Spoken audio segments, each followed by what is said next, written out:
السلام عليكم البنات، كي دايرين؟ لاباس عليكم؟ المهمات نتمنى هاد لا فيديو تلقاكم في احسن الاحوال ان شاء الله. كيف العاده غادي نبداو بالصلاه والسلام على رسولنا الكريم. اللهم صل وسلم على سيدنا محمد صلاه تحسن بها الاخلاق وتيسر بها الارزاق وتدفع بها المشاق وتملا منها الافاق، وعلى اله وصحبه وسلم صلاه دائمه من يوم خلقت الدنيا الى يوم التلاق، واسترنا بين يديك يا عزيز يا خلاق. عليه أفضل الصلاة والسلام. الناس كيف كتشوفوا اليوم رجعت معكم واحد الدرس الثاني بالنسبة لهاد السلسلة ديال التعليم في الصالة الخياطة. اليوم إن شاء الله غادي نبداو نرسمو الباترون الأساسي لأي وحد يلاه بغا تبدا. كيفاش دوك القياسات اللي كنا شفنا مثلا في الدرس الأول، كاين حديث مثلا القياسات ديالو على السيدة اللي عندي، كيفاش غادي نحطو على الثوب ديالي مثلا. كيف كتشوفوا هنايا انا طراسيت هاد المسطازي هنايا، غادي يعتبر مثلا هذا هو الثوب اللي عندي. ومن بعد ان شاء الله راه غادي نوريكم كيفاش ملي نوصل للمرحله ديال الثوب كيفاش غادي نطوي الثوب. راه فيه شحال من طريقه، وطريقه ديال كيفاش كنطوي الثوب على حسب اشنو حنا محتاجين. دا غادي نبداو بسم الله. في الدرس الاول كيف شفنا كنا شفنا الطريقه ديال اخذ المقاسات. عندنا مثلا عرض الكتف اللي كنا خديناه من العظم ديال السيده حتى العظم الاخر. هذاك العبار اللي لقيناه كنقسموه على زوج وكنزيدو عليه عبار الخياطه. بالنسبه للبنات اللي يلاه بادين كيف قلت لهم من الاحسن يضيفوها 2 سنتيم، او حتى ملي ان شاء الله مثلا تنقلوها حتى 1 سنتيم، راه هي اللي كنحطها في الخياطه من 1.5 حتى يجي غادي ناخذ. عندنا علو الصدر كناخذهم من العلو ديال الرقبه حتى اعلى منطقه في الصدر. علاش؟ باش هو فين كنحطو دوران الصدر. بالنسبه للبنات اللي يلاه بادي باش ما كتعرفش راسها فين غادي تحط هذاك علو الصدر. من بعدو غادي نحطو علو الحوض. كيفاش بالنسبه للبنات كيفاش يعرفوا كيفاش يحطوا علو الحوض، راه ديجا عندي في الدرس اللي فات اللي اخذ المقاسات كيفاش غادي ناخدو العبار ديال علو الحوض. هو فين كنحطو الدوره ديال الحوض، العبار اللي لقيناه كنقسموه على 4 وكنزيدو عليه العبار ديال الخياطه. وعندنا كذلك الطول ديال السيده كناخدو الطول كله هو وكنزيدو عليه العطفه. غادي نبداو على بركه الله. اول حاجه كناخدها بالنسبه لهاد الخط هذا، مثلا هذه الثوب ديال الحاشيه ديال الثوب عندي، مثلا هذه الثوب عندي من الفوق، مثلا الحاشيه راه كنخليها هكا في الطول. غادي ناخد من هنايا اول حاجه كدير كناخد واحد 8 سنتيم. هاد 8 سنتيم هي ديال العرض منها، وانا شاده السنتيم كنحط 8 سنتيم وكنحط العبار ديال الكتف ديالي اللي عندي. العبار اللي عندي كنحطو مثلا دابا هنا انا خدامه 20 سنتيم، غادي نحط 20 سنتيم زائد عبار ديال الخياطه. طبعا كنحط هنايا العبار ديال الكتفين. غادي نمشي من هنايا، غادي اول حاجه غادي نديرها غادي ناخد العلو ديال الصدر على حساب كل سيده وشحال عندها. انا خدامه مثلا هنا عندي 24، غادي ناخد من هنايا وغادي نطراسيها كذلك من الجهه الثانيه. علاش؟ باش تجيني مقاده. كنطراسي هذا الخط هذا، هذا الخط هذا اللي حطينا فيه العلو ديال الصدر هو فين غادي نحط دوران الصدر. ثاني حاجه غادي نديرها وانا غادي مثلا انا كنشد مثلا سنتيم. بالنسبه للبنات اللي يلاه بادين باش ما تيفوش، راه نتوما غادي نهز السنتيم مره واحده، ماشي مثلا كنعبر السطر ونمشي ندير حاجه اخرى وعاوتاني نجي نعبر علو الحوض. لا، باش كتجيكم طريقه اللي هي سهله. خديت من هنا خديت علو السطر كنحطو، كنزيد كنهبط تاني وكنحط العبار. غادي نحط مثلا علو الحوض كنحطو تاني هنايا وكنطراسي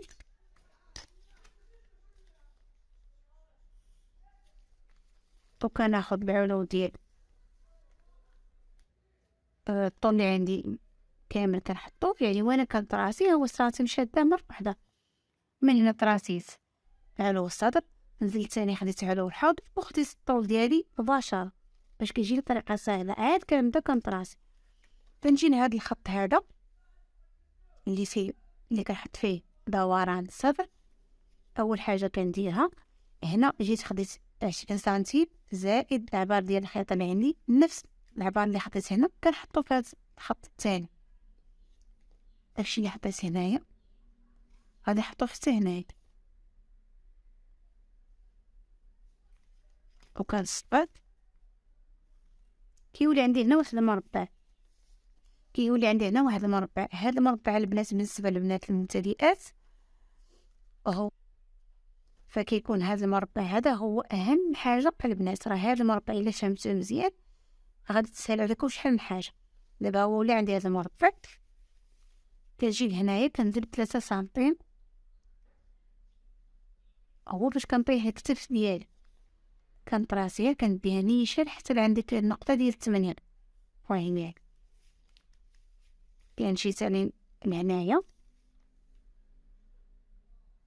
وكنحط العبار ديال السطر ديالي، ها هو كنحطو هنا.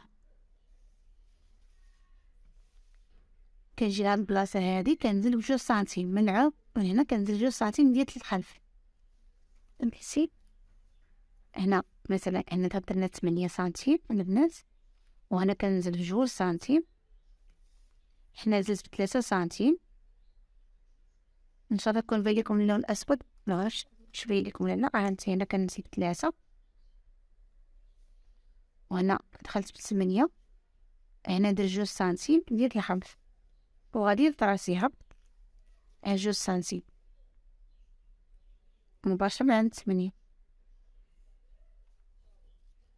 كنجي لهاد البلاصة هادي من النقطة ديال 3 سنتيم هي زدت بها. هاد البلاصة اللي بقات ليا في هاد المربع هذا كنقسمها على جوج، اللي عطاتني كنقسمو على زوج، كنحطو هنايا، يعني هنا كنحطو هنا، كندخل بواحد سنتيم،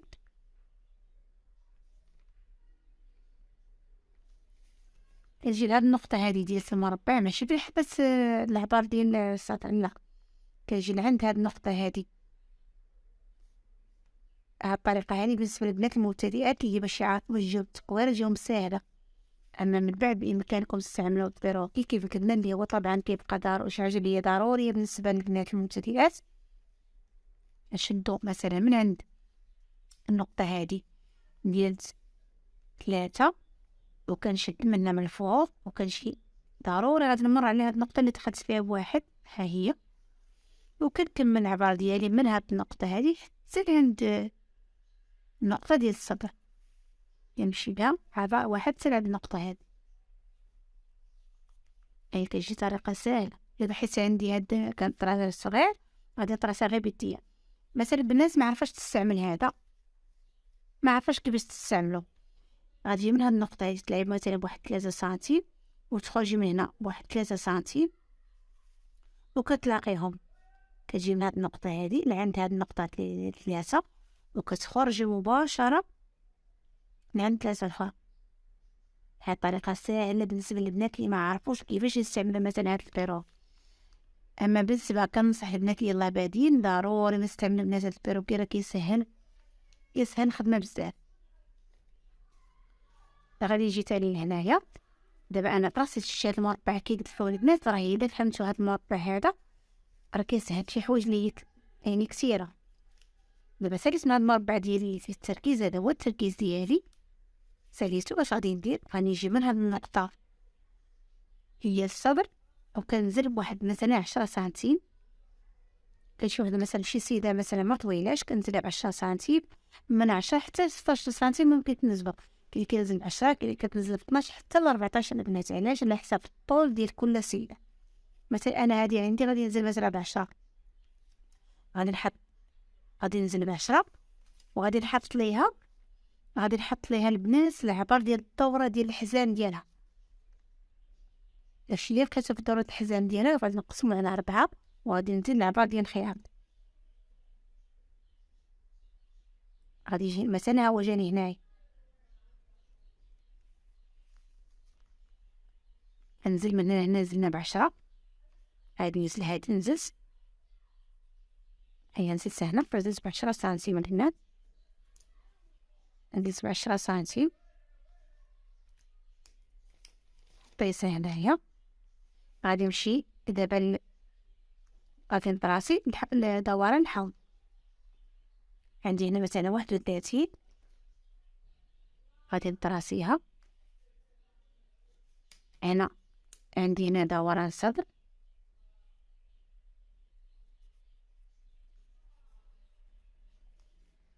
وهنا عندي دوران الحوض.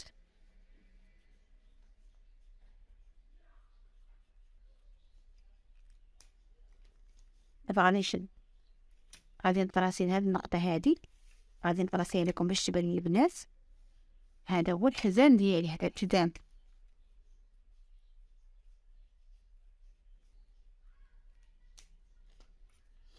غادي ناخد هاد بيروكي، كنشد هاد النقطات هادي. اول حاجه كنجي من عند الصدر، كندخل حتى لعند الحزام، النقطه العبار اللي عطاتني ها هو. ومن هنايا ثاني من الحزام حتى عند لي هونج. كنحاول نقاد، يعني ما خصهاش تكون عندي التقنيته هادي، لا، نحاول نقاد بحال هكا، خصها تكون مقاده، يعني ما عنديش.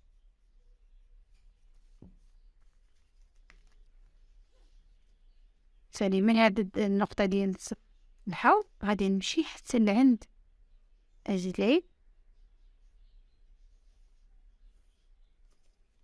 تقريبا هنا انا كندير مثلا نقول 40. يعني عندي هنايا 40. وبالنسبه لطول البنات، عندي انا هنا مثلا 244، غادي نزيد عليه 8 سنتيم هي 3. الا كانت السيده غتخدم مثلا هاد الجنبه هادي، غادي تخدمها بالرانده. كانت هاد الجنبه غتخدم بالسفيفه ولا بالطراسل، راه غادي نزيدو غير 1 سنتيم على الطول اللي عندكم بالنسبه للطول، او تقريبا كنزيدو 2 سنتيم. سنتيم غادي يمشي لنا الفوق، وسنتيم غادي يمشي لتحت، حيت السفيفه والعماره كي كنقولوا راه ماشي هي الرانده. الرانده كتبغي العتفه كتكون شويه كبيره.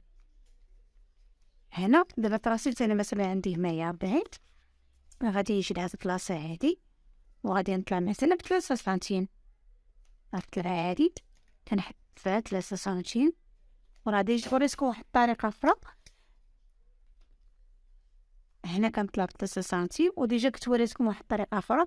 راه موجود عندي في قاعده بالنسبه للبنات اللي ما بغاش مثلا، ماشي كل مره غتعرف مثلا شحال غادي نطلع، واش 3 ولا 4 ولا 5. راه ديجا وريتكم واحد الطريقه اخرى هي سهله. غادي نطراسي 3 سنتيم. هاد الطلعه هادي واش كنديروها باش ما كاينش عندنا بقى سهل، باش ما كاينش عندنا مجنح. انا درنا 3 سنتيم، غادي نطراسيها باش تبان لكم عند الناس.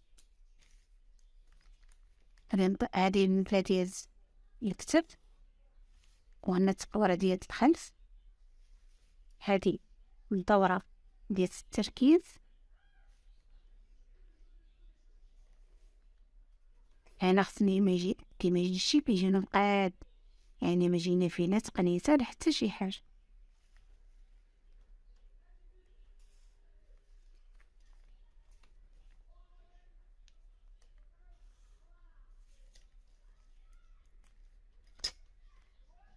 دابا بقى لي الامام، غادي نجي من هاد النقطه هادي فين نزلنا على الجزر، غادي ننزل ب 8 سنتيم. هنا مثلا ب 8 سنتيم الامام من عند زوج، يعني بحالنا كله كنزلو فيه ب10. وغادي نطراسيها، غندور هادي غادي نطراسيها هكا. هذا ديال الامام، وهذه ديال الخلف غادي ندير لها لون بحر اخر باش غادي تبان لكم. غادي نديرها لكم بهذا اللون. هذه ديال الامام والاخرى ديال الخلف.